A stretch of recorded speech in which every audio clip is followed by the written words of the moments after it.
Welcome back to Popeyes kitchen. Popeyes কিচেনে আজকে তোমাদের সবাইকে স্বাগত। একটি নতুন রেসিপি নিয়ে আবার চলে এসেছি। এখানে আলু সজনের ডাঁটা দিয়ে রুই মাছের পাতলা ঝোল করার রেসিপিটা নিয়ে চলে এসেছি, সেটাই তোমাদের সঙ্গে আজকে শেয়ার করব। এখানে আমরা আলুগুলোকে ডুমু ডুমু করে কেটে নিয়েছি আর সজনের ডাঁটাগুলোকে ভালো করে ছাড়িয়ে নিয়েছি। রুই মাছটাকে ভালো করে ধুয়ে পরিষ্কার করে নুন হলুদ মাখিয়ে ভেজে তুলে নিয়েছি। এবার আমরা সর্ষে কাঁচা লঙ্কা ভালো করে পেস্ট তৈরি করে নিচ্ছি। আমি এখানে শিলে বেটেছি, তোমরা চাইলে এটা মিক্সিতেও ব্যবহার করতে পারো। এবার আমি কড়াটা বসিয়ে নিয়েছি, বসিয়ে নিয়ে একে একে এখানে আমি আলু আর সজনে ডাঁটাটাকে ভালো করে আমি এখানে ভাজা ভাজা করে নেবো আর কি। এখানে আমি প্রথমেই আলুগুলোকে দিয়ে দিচ্ছি। আলুগুলো আমি এখানে ডুমু ডুমু করে কেটে নিয়েছি, তার মধ্যে সামান্য একটু লবণও দিয়ে নিলাম। আর এরই মধ্যে আমরা ডাঁটাগুলোও দিয়ে নিচ্ছি। ডাঁটাটা দিয়ে আমরা ভালো করে এটাকে হালকাভাবে ভাজা ভাজা করে নেব।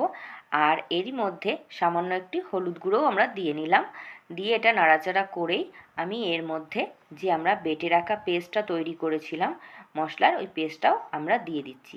এর মধ্যে যেহেতু সর্ষে আছে, আমি এটা খুব বেশি ভাজা ভাজা করব না, তাহলে একটা তিতো তিতো ভাব হয়ে যাবে। এই জন্য আমি হালকা নাড়াচাড়া করেই আমি এর মধ্যে খানিকটা জল অ্যাড করে দিলাম। এবার জলটা অ্যাড করে দিয়েছি। এবার আমি এখানে একটা টমেটোর ব্যবহার করছি। এটা অপশনাল, তোমরা চাইলে দিতেও পারো, নাহলে স্কিপ করে যেতে পারো। আমি এখানে টমেটোটা দিয়ে নিলাম। দিয়ে আমি ভালো করে ঝোলটা যতক্ষণ ফুটছে আমি তার মধ্যে একটু সামান্য এখানে কাশ্মীরি লঙ্কার ব্যবহার করেছি কালারের জন্য। আর তারপরে এটা ভালো করে নাড়াচাড়া করে নিলাম। এটা খুবই সিম্পল, ভালো পাতলা ঝোলের রেসিপি। অবশ্যই তোমরা একবার ট্রাই করো, ভালো লাগবে আশা করি। এটা খুব চটজলদি হয়েও যায় আর এটা খেতে কিন্তু খুবই সুস্বাদু হয়। এবার আমরা দেখতে পাচ্ছ যে ঝোলটা বেশ অনেকটাই জলের পরিমাণটা দিয়েছি, যাতে আলুগুলো সিদ্ধ হবে, তো সেই কারণে এই জন্য এবার আমি একটু ঢাকা দিয়ে এটাকে ঢেকে দিচ্ছি। ঢেকে মিনিট 5 ঢাকা দেওয়ার পরে আমি এটা ঢাকনাটা খুলে নিচ্ছি। খুলে দেখো আমাদের আলুটা বেশ নরম হয়ে গেছে।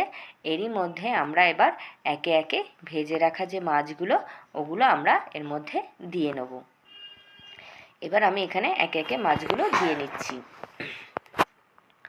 মাছগুলো দিয়ে আমরা আবার এটার মধ্যে কিছুক্ষণের জন্য ঢেকে দেবো, যাতে মাছটা একটু মশলাগুলো ঢুকে যায় আর নুন হলুদটাও ঠিকভাবে ব্যালেন্স হয়ে যায়। সেই কারণে আমি এটা আরেকটু নাড়াচাড়া করে ঢেকে দিচ্ছি। আজকের আমার এই সজনের ডাঁটা আর আলু সর্ষে দিয়ে যে ঝোলটা পাতলা, সেটা তোমাদের কেমন লাগলো সেটা তো অবশ্যই আমাকে একটা জানাতে হবে।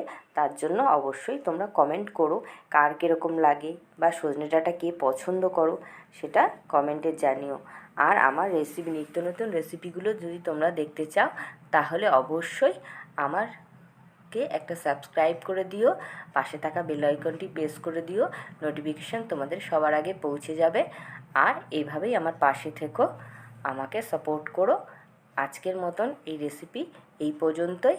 আবার অন্য রেসিপি নিয়ে তোমাদের সঙ্গে আবার চলে আসব। সবাই আশা করি তোমরা ভালো আছো, সুস্থ থেকো। আজকে কিন্তু এই পর্যন্তই।